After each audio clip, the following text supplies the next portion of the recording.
अस्सलाम वालेकुम and welcome back to the Idea Lab. मैं हूं आपकी होस्ट आयमा सैयद, एक पीएचडी स्कॉलर, एक मार्केटिंग स्ट्रेटेजिस्ट और एक बिजनेस फाउंडर।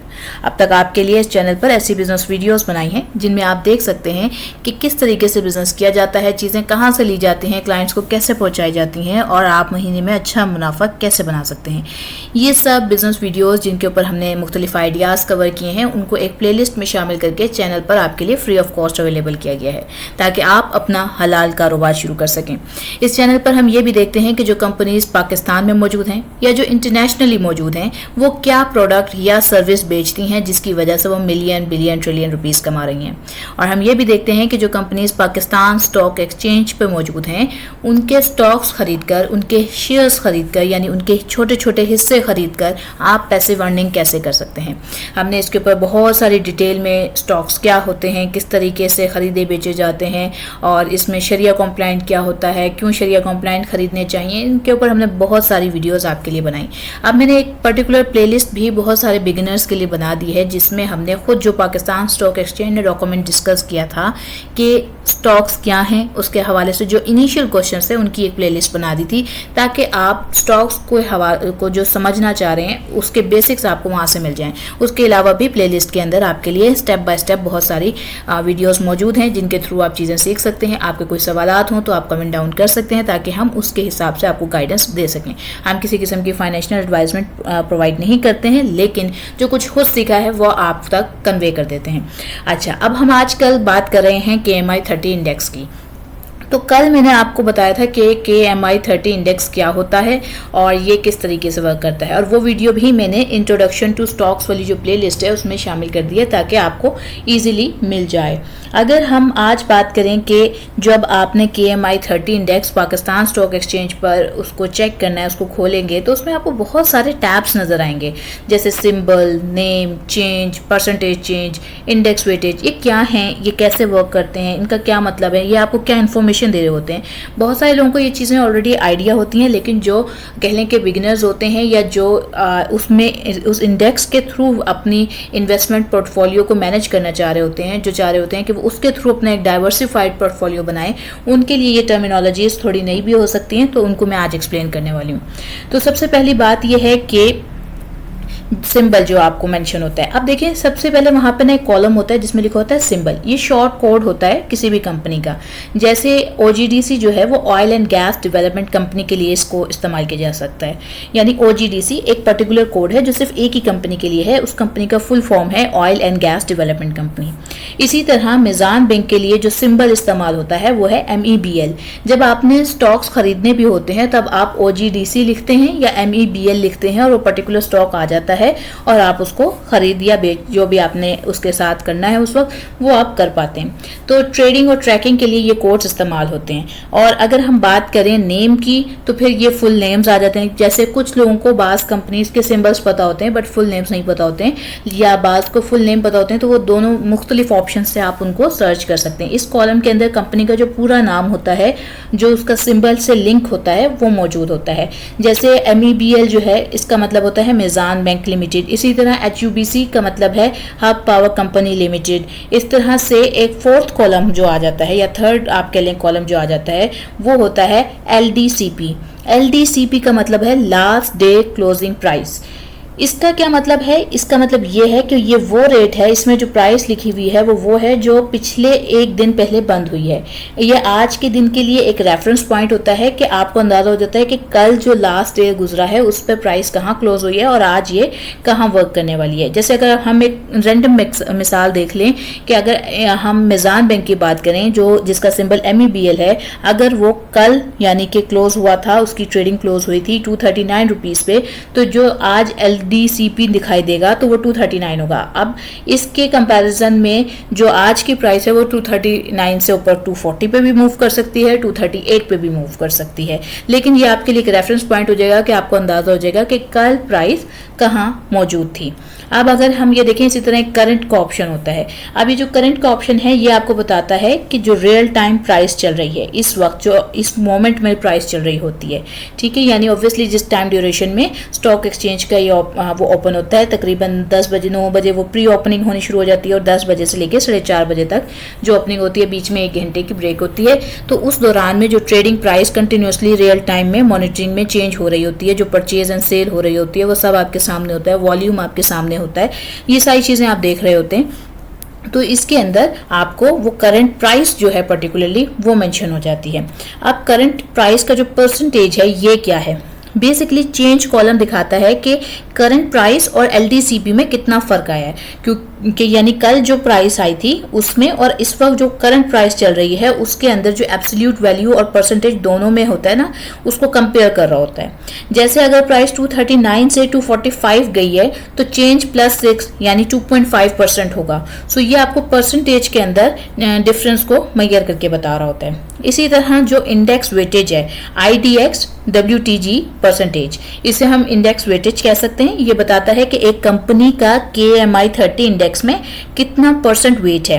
बड़ी कंपनीज जितनी मार्केट कैप ज्यादा होता है, मतलब जो इंडेक्स वेटेज बनती है वो भी हम KMI की मुकम्मल डॉक्यूमेंटेशन जो पाकिस्तान स्टॉक एक्सचेंज ने दी है, अगर आप कहेंगे तो हम उसको ब्रीफली एक्सप्लेन करेंगे आपके लिए।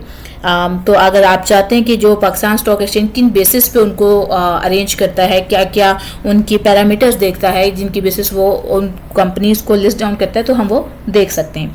अच्छा, तो यहाँ पर ना जिन कंपनीज का मार्केट कैप ज़्यादा होता है ना, उनकी वेटेज भी ज़्यादा होती है। सो ये जो इंडेक्स वेटेज परसेंटेज है ये वो शो करता है। लाइक फॉर एग्जाम्पल, अब ये कोई जो एग्जाम्पल्स दी हुई है, कोई मैं ये नहीं कह रही हूँ कि ये रियलिस्टिक एग्जाम्पल्स हैं, बट ये एग्जाम्पल्स हैं आपके लिए कि लाइक अगर हम बात करें कि OGDC अगर 1% की है तो, और वाइल जो अगर कोई स्मॉलर कंपनी है उसके कंपैरिजन में, तो उसके सामने 1% होगा, यानी जिसका मार्केट कैप कम होगा, यानी जिसकी इंटरप्राइज की वैल्यू भी कम होगी। सो इस तरीके से आपको मुख्तलिफ कंपनीज की जो वेटेज होती है उसके थ्रू आप उन कंपनीज की वर्थ जो है वो भी अंदाजा लगा सकते हैं। तो ये किस्म का एनालिसिस के लिए टूल जो है वो इस्तेमाल किया जा सकता है। इंडेक्स पॉइंट होता है हमारे पास। इंडेक्स पॉइंट जो है वो कॉलम दिखाता है कि एक कंपनी इंडेक्स में कितने पॉइंट ऐड कर रही है या माइनस कर रही है। जैसे अगर KMI 30 जो है वो 200 पॉइंट्स ऊपर गया है, उसमें OGDC की कंट्रीब्यूशन 40% है, तो ये यहाँ लिखा होता है। यानी अब ऑब्वियसली KMI 30 का मतलब ही यही है कि जो KSE मीज़ान इंडेक्स है इसके अंदर 30 कंपनीज मौजूद हैं जो शरिया कॉम्प्लाइंट हैं। अब उन 30 कंपनीज में जो कंपनी जितने पॉइंट लेकर आ रही है यहाँ पर इसके सामने वो मौजूद होगा, तो हमें ये पता चल जाएगा कि कौन सी शरिया कॉम्प्लाइंट कंपनी जो है वो ज़्यादा कंट्रीब्यूट कर रही है इस इंडेक्स को पॉजिटिव रखने में, और कौन सी जो है कंपनीज वो उसको नेगेटिव में ले जा रही हैं। और ये भी हम डेली बेसिस पे मेजर कर सकते हैं और देख पाते हैं। अगर हम बात करें वॉल्यूम की, ये एक बहुत अहम चीज़ है। देखें, अगर आपने एक शेयर खरीद लिया और आपने एक शेयर को आपको बहुत अच्छी प्राइस पे मिल गया, आपको 300 रुपीज़ का मिल गया, आपको 400 रुपीज़ का मिल गया, या आपको 10 रुपीज़ का मिल गया जैसे पेनी स्टॉक्स होते हैं, या आपको 2-3 रुपीज़ का मिल गया, और आपने बहुत सारे उसके लाखों शेयर्स खरीद लिए हैं, अगर 1 रुपये का शेयर भी था और आपने उसके मिलियंस शेयर्स खरीद लिए हैं फॉर एग्जाम्पल। अब आपने जब उसको बेचना है, खरीदने वाला कोई ना हो, तो आप उसको बेचेंगे कैसे? तो इसलिए किसी भी स्टॉक में जब आप इन्वेस्ट कर रहे होते हैं तो उसका वॉल्यूम भी ज़रूर देखा करें कि उसको ख़रीदने वाले कितने लोग मौजूद हैं, उसको बेचने वाले कितने मौजूद हैं। बाज़ औक़ात आपकी प्राइस बहुत अच्छी ऊपर जा चुकी होती है, मार्केट कैप लग चुका होता है, नेक्स्ट डे भी मार्केट कैप लग जाता है। मार्केट कैप का मतलब ये होता है कि एक प्राइस पूरी अपना जो उसकी मैक्सिमम वैल्यू थी उसके ऊपर रीच कर चुकी होती है, और उसके बाद उसको ख़रीदने वाला कोई नहीं होता, तो वो वहाँ पर कह लें कि स्टक हो जाती है प्राइस। तो इस तरह की बहुत सारी सिचुएशंस आती हैं, तो हमेशा वॉल्यूम को देखकर आपको इन्वेस्टमेंट करनी चाहिए। ये ना हो कि आपने कोई शेयर खरीदें और फिर आप उसमें बुरी तरह फंस जाएं और आप शेयर्स की प्राइस अमाउंट बनने के बाद भी उसके अंदर से निकल ना सकें। लाइक अगर हम बात करें, जिन कंपनीज का वॉल्यूम ज़्यादा होता है वो कंपनीज भी अच्छी समझी जाती हैं, उनका मार्केट कैप अच्छा समझा जाता है, उनकी फाइनेंशियल कंडीशंस अच्छी समझी जाती हैं। लेकिन ये कोई फिक्स रूल नहीं होता। आप जिन कंपनीज का वॉल्यूम अच्छा देखते हैं, फिर आप उनके ऊपर फर्दर एनालिसिस, जो हमने मुख्तलिफ आपके लिए वैल्यूएशन रेशोज़ बताई आपको, या PE रेशो बताई, P/S रेशो बताई, उनके थ्रू आप उन कंपनीज को फिर एनालाइज कर सकते हैं। तो अगर हम इसी तरह बात करें फ्री फ्लोट की, तो फ्री फ्लोट का मतलब ये होता है कि कितने शेयर्स मार्केट में फ्रीली ट्रेडेबल होने के लिए अवेलेबल हैं। स्पॉन्सर्स, डायरेक्टर्स या गवर्नमेंट के शेयर्स इसमें शामिल नहीं होते हैं। और ना जब भी किसी कंपनी की कह लें कि उसकी कोई क्लोज मीटिंग आने वाली होती है या उसकी कोई खास मीटिंग आने वाली होती है, तो उससे पहले एक नोटिस भी इशू किया जाता है जिसके अंदर जो उसके स्पॉन्सर्स या डायरेक्टर्स होते हैं या कंपनी के जो शेयर होल्डर्स मतलब इन पोजीशंस पे लोग मौजूद होते हैं, जो इनकम स्टेटमेंट्स देख सकते हैं या फाइनेंशियल कंडीशंस देख सकते हैं, वो अलाउड नहीं होते हैं उस वक्त में कि वो फर्दर उसकी मीटिंग से पहले उसके कुछ शेयर्स होल्ड करें या बेचें। तो इस तरीके से मार्केट के अंदर एक कह लें कि रिच एंड पुअर दोनों के लिए एक माइंडसेट को क्लियर करके एक बैलेंस स्टेट के ऊपर लेके चला जाता है।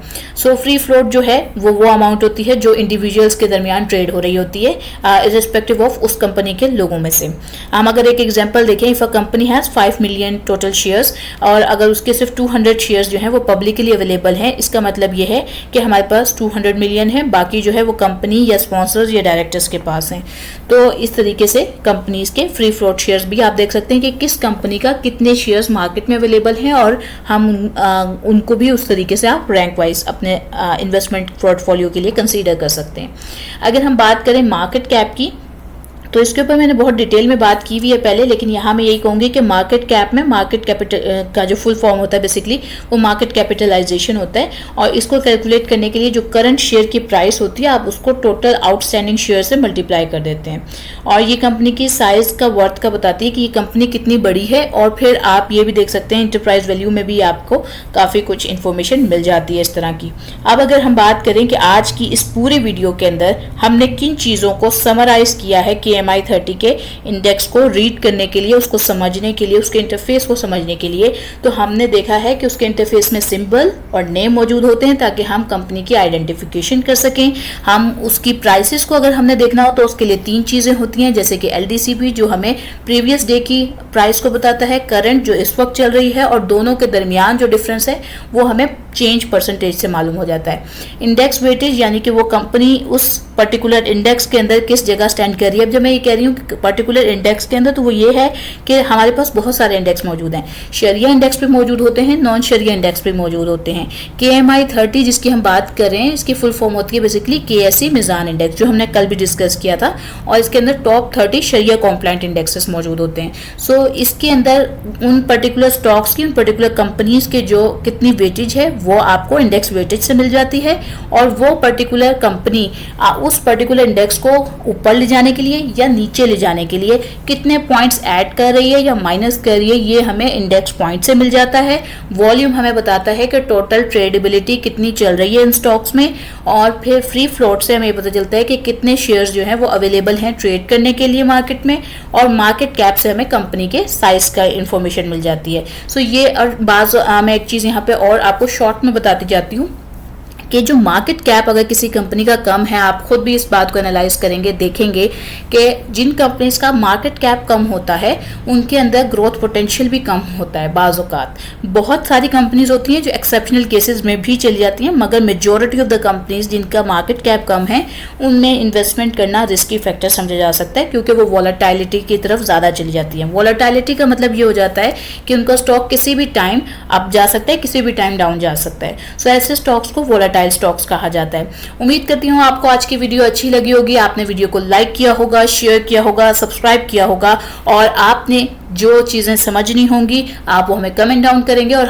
आप मुझे बताएंगे कि क्या आप चाहते हैं कि PSX ने जो KMI 30 इंडेक्स की जब कॉन्स्टिट्यूशन होती है, यानी कि जब उसको बनाया जाता है उन 30 कंपनीज की जो शरिया बेस्ड इंडिकेटर्स वो देख रहे होते हैं, उसकी जो रेशियोज दी हुई हैं अभी जो कंटिन्यूसली इस वक्त इस पीरियड के अंदर चल रही हैं कंपनीज, वो अगर आप देखना चाहते हैं तो उसके ऊपर भी एक वीडियो आ सकती है आपके लिए। और आज के लिए लेती हूँ मैं अलविदा, दुआओं में याद रखिएगा। अस्सलाम वालेकुम।